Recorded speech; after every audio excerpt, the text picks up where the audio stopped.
కరీంనగర్ జిల్లా గన్నేరువరం మండల కేంద్రంలో మండల వ్యవసాయ అధికారి కిరణ్మయి ఆధ్వర్యంలో బొడ్డు బాలయ్య అనే రైతు వ్యవసాయ క్షేత్రాన్ని సందర్శించారు. ఈ కార్యక్రమంలో DOK Bhagyalakshmi, KVK scientist Srinivas Reddy, AEO ప్రశాంత్లు, అధికారులు, రైతులు పాల్గొన్నారు.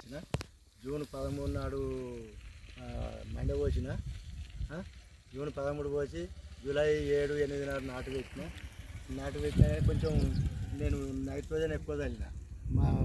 మొదలు నాటేసేటప్పుడు ఒక డిఏపీను, ఒక 15 కేజీల పొటాషు, సగం బస్తా ఊరియా చల్లిన. రెండవసారి 2 బస్తాల ఊరియా చల్లిన. మూడవసారి ఒక బస్తా ఊరియాను 25 కేజీల పొటాష్ చల్లిన. మళ్ళీ నానో ఊరియా మళ్ళీ 1 లీటర్ కొట్టిన.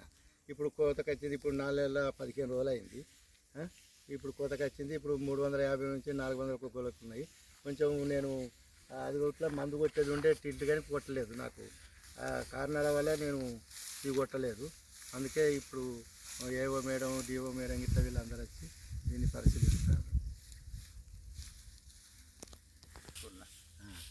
అందరికీ నమస్కారం.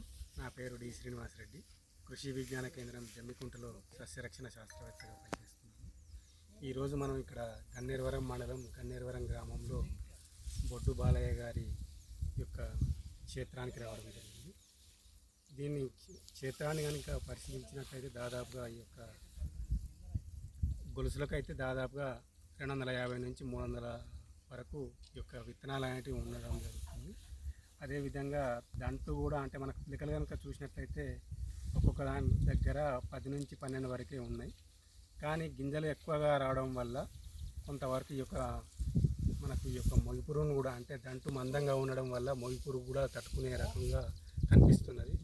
అదేవిధంగా తెగులను కనుక చూసినట్లయితే కొంతవరకు ఈ యొక్క అగ్గి తెగులు, తర్వాత అదేవిధంగా ఈ యొక్క కంకినల్లి కూడా ఎక్కువగా రావడం జరుగుతుంది. కాబట్టి మొదటి దఫాలోనే ఈ యొక్క తెగుళ్ళను కానీ ఈ యొక్క కంకినల్లిని కానీ సరైన సమయంలో గుర్తించి ఈ యొక్క కంకినల్లికి మనం ఒబెరాన్ కానీ మార్కెట్లో లభ్యమయ్యే ఒమైట్ కానీ వీటిని కనుక పిచికారీ చేసుకున్నట్లయితే కొంతవరకు ఈ యొక్క కంకినల్లి కూడా రాకుండా కాపాడుకోవచ్చు.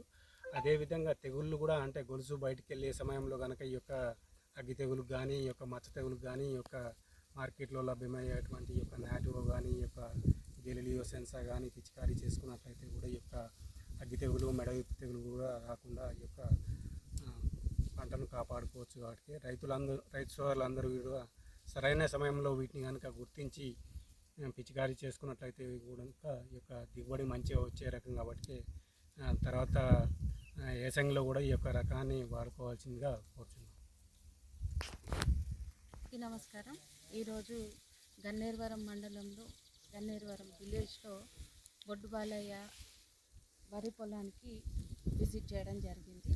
ఈరోజు ఫీల్డ్ డేగా మేము పెట్టుకొని తన కొత్త వరి వంగడాన్ని చూడడానికి ఫీల్డ్ విజిట్ పెట్టుకోవడం రావడం జరిగింది. దీనికి కరీంనగర్ నుండి మా డిఓ మేడం కూడా వచ్చారు. నాతో పాటు కేవీకే సైంటిస్ట్ శ్రీనివాస్ రెడ్డి గారు కూడా వచ్చారు. ఇతర విలేజ్ రైతులు కూడా రావడం జరిగింది. ఇదేంటంటే డిఆర్ఆర్ దాన్ 75 ఇది కొత్త హైబ్రిడ్ వెరైటీ మనకి.